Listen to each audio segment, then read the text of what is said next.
Welcome to the Horror Fan and a Van podcast. I'm your host, John Party, and today we'll be covering Eli Roth's The Green Inferno, as well as another horror film labeled It Follows. Basically, on this podcast, since this is our first podcast, I'm going to be telling you guys about what we're going to be doing. We're going to be doing 2 films a week. I'm going to give a basic synopsis, rate the film. That is going to be with the ratings that the critic gave and the ratings that I'm going to give it by myself. I'm also going to be pitting the characters together and I'm going to give my opinion to see who I think is going to win in a fight between the two main movie villains. So, first, let's jump into The Green Inferno. So, the plot is a college freshman becomes interested in a social activism group led by Alejandro and his girlfriend Kara. The group plans a trip to the Amazon rainforest to stop a company from logging and obliterating ancient native tribes there. Basically, the goal is to film the logging crew with cell phones and stream footage to raise awareness, but something goes wrong and their plan is either hijacked or loss of engine, complete coinkydink. And they're thrust into the rainforest where they are captured by a tribe of cannibalistic people. Well, let's move on to the reviews. That's the basic plot. That's my BS plot that I gave to it. Now, moving on to the reviews. It got a lot of negative feedback from reviewers. I'm not sure why. It was a decent film. Rotten Tomatoes gave it a 34%, but Rotten Tomatoes sucks. I am a huge fan of any comic movie, and Rotten Tomatoes is a completely biased critics site, it seems like. A fun fact about this is there is a possible sequel named Beyond the Green Inferno. It was talked about in 2013. It would be produced by the second director, Nicholas Lopez, and we haven't heard anything else about it since 2013, but let's hope that it happens because I would love to see it. Eli Roth is a great director. His death scenes are phenomenal. Gore, bloody, disgusting. It's just a great horror.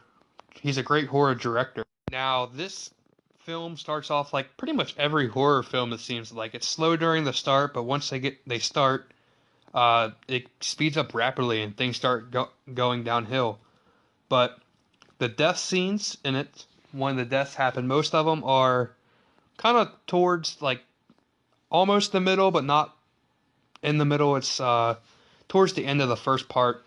But Eli Roth has always shined when it came to his death scenes. They're usually bloody, gory, and disgusting, like I said before. And this movie goes above and beyond what his former movies before that had gone. There was a lot of blood. There was a lot of visual effects, and you couldn't help but feel bad for the characters as they were murdered and eaten alive. Like, I know I was on the edge of my seat just because the first main character death was so gruesome. Like, there was people, when I was in the theater, there was people walking out of the theater because they didn't have the stomach for it. It was that bad. Now, I saw this when it first came out, and then I bought the movie recently and rewatched it to do this kind of review. Well, now it's time for the rating. This rating is completely on me. You guys need to watch the movie yourself and figure out if you guys want to listen to my rating or not. There's going to be a total of 5 categories. I'm going to rate the death scenes, the acting, beginning of the film, the middle, and the ending of the film. Let's start with the death scenes. I gave the death scenes in this a 5 out of 10, just because some of them were a little over the top. Some of them didn't really make sense. Jonah, which is the nicest guy in the film, he's the bigger guy. He liked the main character. He died first, and it kind of felt like it dragged out a little bit. I mean, what I'm going to spoil, so spoilers ahead, duh. Basically how he dies is he gets taken out of the cage, He thinks they're helping him do something. He keeps saying thank you and all that. This is literally like 5 minutes after their plane crashed and they get put into a cell. Basically, what happens is, first things first, he gets his tongue sliced off. When you lose your tongue, that's a big blood vessel right there, so you're losing a bunch of blood. They eat the tongue, and then they start scooping out the eyes. There's another lot of blood. Then they move on. The executioner moves on to chop off his arms and his legs. But he like holds it up, and like this is like a 3 to 4 minute scene, and I feel like he would have bled out like a lot. Like he would have bled out in the first 2 minutes of it, but it seemed to drag on, and he seemed to like still be alive. I think Eli Roth just wanted to see how fans would react to the prolonged death of the first character. Moving on to the acting, though, I gave this a 4 out of 10 just because it was good acting. Don't get me wrong. I mean, I couldn't do it better. I mean, I suck at acting, so I'm kind of being a dick here. But it could have been a lot better when it came to reacting to the deaths. Some of them were good, some of them weren't.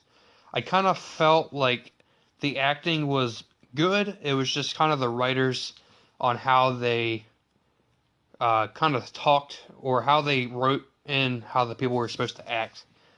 Now, moving into the beginning of the film, I gave it a 3 out of 10 just because it's the basic getting to know your characters, why they're doing it. The main character was a fake activist, I guess. She only did it to get with Alejandro, who is pretty much a dick throughout the whole entire movie. It was basically just her kind of playing a role of not really caring, just trying to get with the guy. But the guy really wanted to save the rainforest tribes, so that's why he's here. But the others just, I don't know what their point is. I think people were saying that they just kind of, Eli in his extended cut was saying that it's basically a bunch of college students that think they're going to go there and help, but really don't know what's going on, and really just they don't do a lot of research on the matter. Moving into the middle of the film, I gave this a 6 out of 10. This was basically when pretty much all the deaths just kind of started piling on. Um, and let's get into the deaths. The first one was a little too long. When the plane first crashed, there was most of the activists were killed in the plane, either sucked out or walking into a propeller. One guy really did that because he's stupid.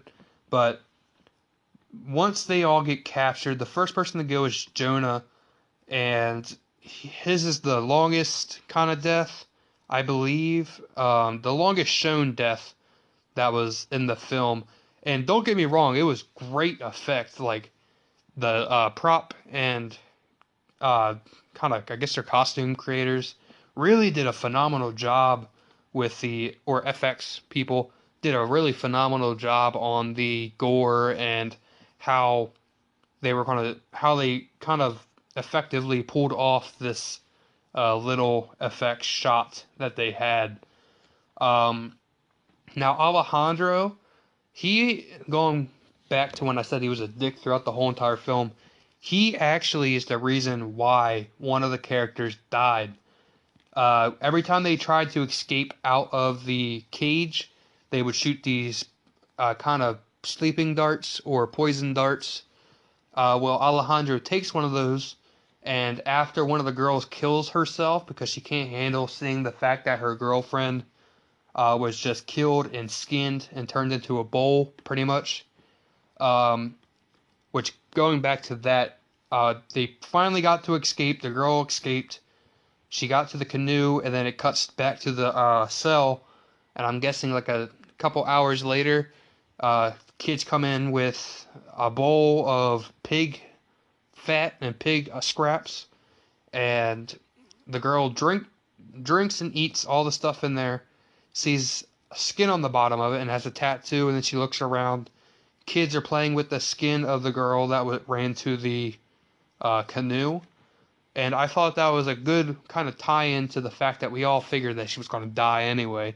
That felt a little too easy. But once the girl kills herself in the cell after seeing her girlfriend pretty much bowl form, the stoner of the group has a bag of weed with them.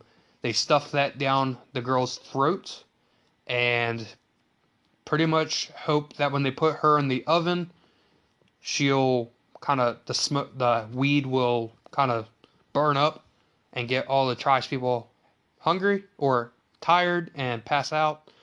But it failed once they all tried to escape after the tribe people fell asleep. They woke up because they were too loud escaping and they had the munchies.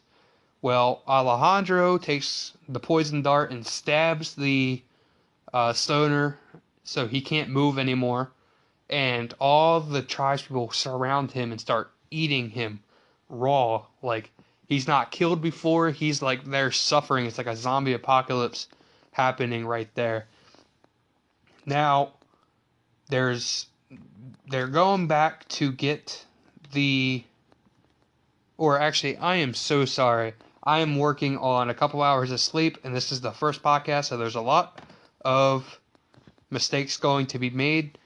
Alejandro stayed back in the cell to kind of prove that he wasn't going anywhere. He didn't trust their plan, and if he did go somewhere, he would have been killed first probably anyway. So he stayed back after the other people left. The stoner ran a little bit after he got poison darted, but he got caught because he was losing his motor functions and he couldn't walk anymore, so they caught him pretty easily.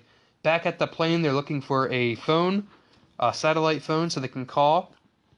They get there, but are ambushed again, and the one dude that was with them is tied to a post, lathered with some form of ant, something that brings ants to him, and basically he is being crawled on and pretty much eaten, I believe eaten alive or stung to death. A little boy comes and with a little bone bat, I guess you can call it, and then the final ceremony is happening, and I skipped that part just because I didn't feel comfortable re-saying that or reliving the fact that I saw that. But there's a final ceremony that they're going to turn the girl into a woman, I guess. I don't really know what was going on with that. But during that, there's gunfire, and the logging company is seen to... The security that's providing security for the logging company is seen pretty much fighting the tribespeople. And the girl escapes and has her phone that's broken, though, and is pretending to record the people, and that's how she escapes. They think that she's recording so they can't kill her, and that's pretty much it. That's the ending of the film, and I'm going to give that a 5 out of 10, just because I kind of thought that was a little... I mean, it was a good ending, it was a fine ending for me, but I feel like there could have been a lot more that happened during that ending of the film. So overall, out of 100, I gave it a 46%. So it's a little bit above the Rotten Tomatoes score, but it's still lower than 50. But as I said, my ratings don't matter. It's you guys. You guys need to watch it for yourself to form your own opinion on it. So moving on to It Follows. The plot is basically, it follows a teenage girl who has sexual encounter with a guy.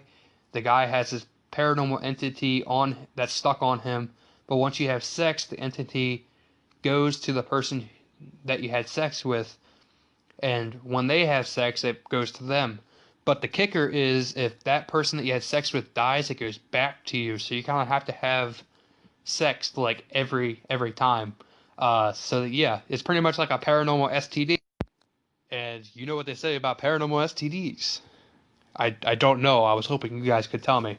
But basically it kills you by sexing you to death. So you're gonna get the ghost is pretty much doing the nasty with you. I actually never heard of this film until the other day when I was browsing through my on-demand, and I was like, "Ooh, horror movies," and it was like It Follows, and it had a really good score on it. It also, I think the reason it got a good score is because it delivered a fresh take on the horror genre, and I love the way I do really love the way this film was put together. And it was a never before seen film with original characters, which you guys don't really see a lot in horror films. I think once after like the 70s and 80s horror films, it seems like everybody was just copying them, and it's just been that way for a while. It's a very good horror film and kept you on the edge of your seat. I was very much on the edge of my recliner, like I was like, is this gonna happen? Can you trust this person? Can you trust that person? And Rotten Tomatoes gave it a 97%, so it was close to 100. And I think this is the only score that I agree with Rotten Tomatoes, just because I honestly hate Rotten Tomatoes, but they're the only people that I saw that kind of give it a out of 100 kind of percentage. And fun fact for you guys, if you guys like fun facts, the time period it is set in, it does not exist. It's kind of a Stranger Things kind of period of time, 1980s, um, and they have like cell phones that you would most likely see in the 2000s era. It's like all round and all that, which don't exist, but it's pretty much what most of the time you would think would be in the 2090s era. Now, will there be a sequel? There are rumors of a sequel, but no reports yet. I know some people are thinking that the It Follows dot dot dot slower. It's a parody. It's so cheesy, and it's made by it's a fan film pretty much, basing it off of the first one. Now moving on to ratings, again, death scenes, acting, beginning of the film, middle, and end of the film. I gave the death scenes an 8 out of 10 just because of the how funny it was, the fact that how she did it, how the entity killed. It's just like pretty much having sex with you violently until you die. Um, Beginning of the film, you get the first death, which is basically a girl running out of her house into the street, into the car, and then going to the beach, and then it pans out to daytime, and like she's laying on the beach. You can tell she's dead, but if the camera moves out, like it's violent, like her leg is snapped back and like a full like 180, and it's just gruesome. And then halfway through the movie, you see we're not before halfway. They kind of figure out that you have to have. They don't really figure it out. It's told to you in the beginning of the film, which I'll tell you guys that later. But they figure out that you can have sex with people and kind of pass the entity on. So what they're trying to do is just kind of back and forth sex with two people and kind of keep the entity going after different people. Basically, the guy, after having sex, goes home. He hears a knock on his bedroom door, and he opens it, and it's his mom. The entity took form of his mom, and then you see like this whole sex scene of like, yeah, it's just a giant horror porn kind of thing. Moving on to the acting, I gave it a 6 out of 10. It was good acting, but I have like I said, I have high standards. I loop the acting and the writing in together, and the writing was good, the acting was good, but it wasn't the best. I haven't really seen a film with great acting, unless like you count like Morgan Freeman, just because Morgan Freeman's awesome, and you can't say anything about it. Beginning of the film, I give a 7 out of 10 because in the beginning of the film, the main girl has sex with a random guy. The guy has the entity attached to him, and basically he drugs her, takes her to an abandoned parking garage. She's tied up in a wheelchair, and he starts explaining how he got it, what you need to do. He tells you have to have sex with different people to kind of keep the entity away from you. And all while I was explaining this, the entity is walking very slowly towards the two people. Then he just grabs the wheelchair and kind of pushes her out of the way a little bit, and he's sitting there just talking. And then he unties her, and she goes, and yeah, the guy is also living in an abandoned house, so he's not really the best guy. Moving on to the middle of the film, like I said, this is pretty much, I gave it an 8 out of 10 because this is basically where the most of the killings happen, where the group of people is trying to figure out how to stop it and all that. And yeah, that's pretty much it. Uh, End of the film, I gave a 7 out of 10. So I didn't like the ending.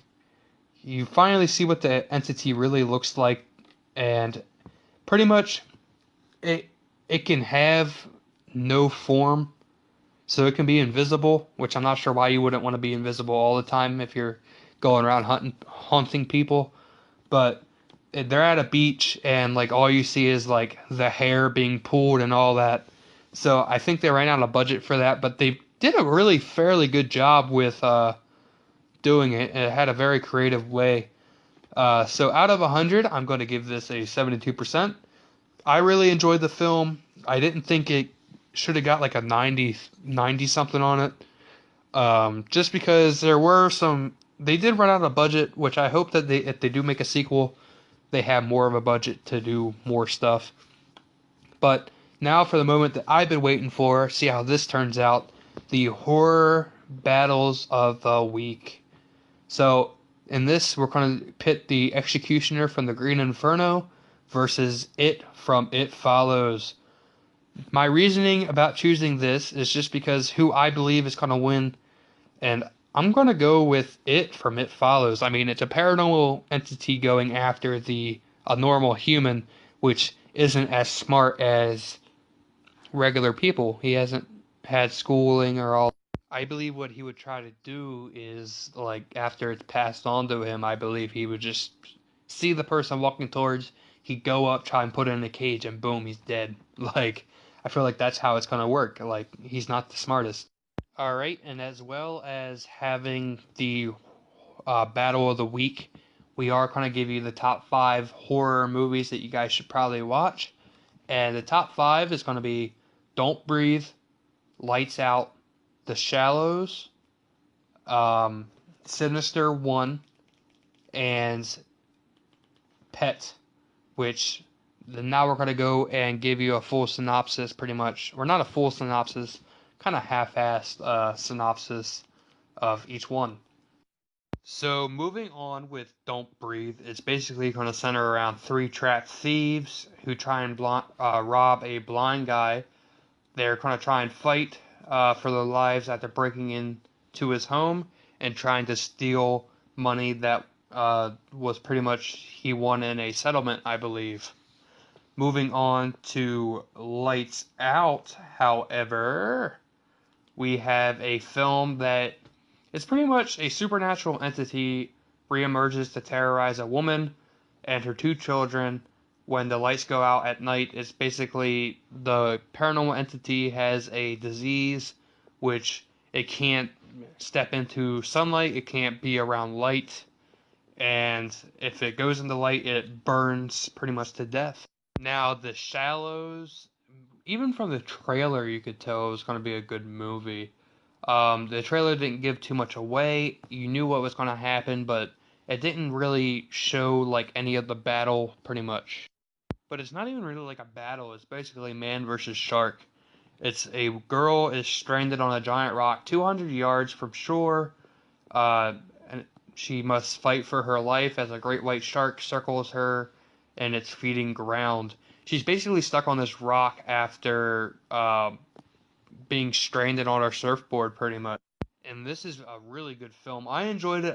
It came out during the summer, and it was a great film. I mean, most film directors that try and do a shark movie can't really pull it off, but this one, the Shallows director really could pull it off. It worked perfectly.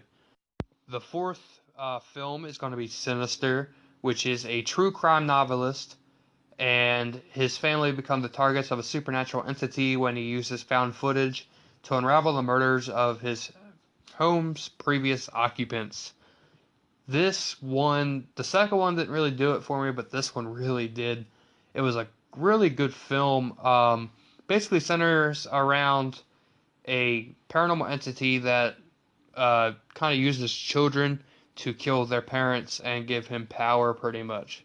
Now, our last installment for the top 5 horror picks of the week is a film that flew pretty much under the radar. Not a lot of people heard about it, and it is called Pet. A young waitress engages in psychological warfare with a lonely man who abducts her, revealing the darkness lurking in each of them. Basically, this is a film where a guy keeps a girl in a cage, and it starts to unravel from there. First, you're on the girl's side, then you're on the guy's side. Even through the end, it's just a bunch of, wait, did that just happen? A lot of twists, a lot of turns. You're not sure what to expect in the end. Well, before we go, I'd like to ask you guys to go to www.rhetoriccoffee.com. Use product code Oracle1 to get 30% off your next order. I will be doing a live podcast unboxing the Rhetoric Coffee on, I think, if it's not next one, it'll be the one after that. So, thank you guys for watching, and I'll see you guys next time. Or not see you, I'm not making a video. I will talk to you guys next time on the next podcast. Thank you guys. See you guys next time.